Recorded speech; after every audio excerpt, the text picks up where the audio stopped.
बड़ी खबर देहरादून से है, जहां ईडी ने मनी लॉन्ड्रिंग मामले में पूर्व कैबिनेट मंत्री हरक सिंह रावत पर शिकंजा कसते हुए देहरादून स्थित 101 बीघा जमीन को अस्थायी रूप से अटैच कर दिया है।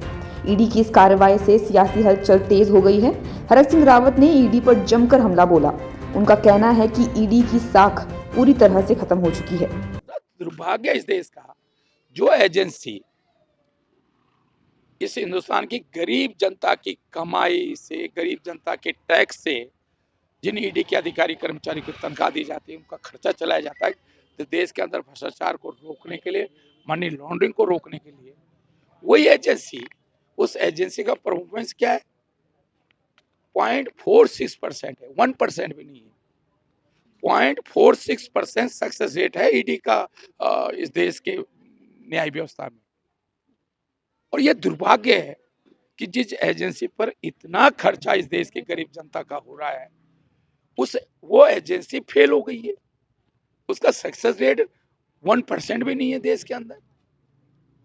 ये सवाल निशान है ईडी के कार्यप्रणाली पर कि ईडी की कार्यप्रणाली कैसी है। ये सवाल निशान है ईडी के कार्यप्रणाली। हरक सिंह रावत ने आगे कहा कि ये मामला अब अदालत में है और उन्हें न्यायपालिका पर पूरा भरोसा है। उन्होंने याद दिलाया कि इससे पहले भी वह इस केस में 2 बार जीत हासिल कर चुके हैं। हरक सिंह रावत ने ईडी पर झूठे मामले गढ़ने का आरोप लगाते हुए कहा कि जब उन्होंने पूर्व मुख्यमंत्री निशंक के खिलाफ मोर्चा खोला, तब भी इस जमीन की जांच हुई, और जब उन्होंने हरीश रावत सरकार के खिलाफ बगावत की, तो भी इस मामले को उठाया गया।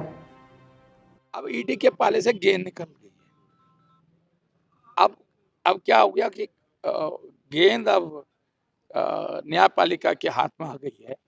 और मुझे बहुत अच्छा लगता है जब न्यायपालिका के हाथ में गेंद आ जाती है। मैं इसलिए कह रहा हूँ इस बात को कि भाई, मैं निशंक जी से मेरा पंगा हुआ, तब आपने उसी बात को देखकर जाए। पाखरो टाइगर सफारी 2020 में बनी, ठीक है। अगर मनी लॉन्ड्रिंग कोई हुई है 2020 के बाद हुई होगी ना। आपने केस सहसपुर का उठा दिया, 2016 का लैंड फ्रॉड समिति ने जो मामला उठाया, वही निशंक जी के समय में जब मैंने निशंक जी के खिलाफ आंदोलन किया, सड़कों पर आया, तो उन्होंने भी उस समय जांच करा दी। बहुत वो हल्ला मचा, कुछ अखबारों ने गलत समाचार छापा, मैंने उनके खिलाफ मानहानि किया, मुकदमा उस समय किया, मेरी छवि को धूमिल करने की कोशिश उस समय की गई। लेकिन क्या हुआ? कुछ नहीं हुआ, क्यों? हम सही थे ना। फिर 2016 में जब हमारी राव जी से हमारी बगावत हुई, फिर उन्होंने लैंड फ्रॉड समिति बनाई।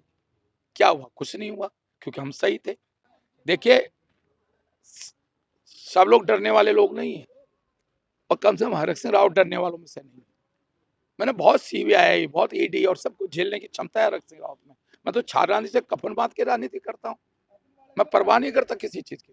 हाँ, मेरी आत्मा अगर सही है, मैं अगर सही हूँ, तो मैं किसी को भी मुंह तोड़ जवाब देने की स्थिति। हरक सिंह रावत के इन बयानों के बाद ये मामला और भी तूल पकड़ सकता है। अब देखना होगा कि अदालत इस मामले में क्या फैसला सुनाती है।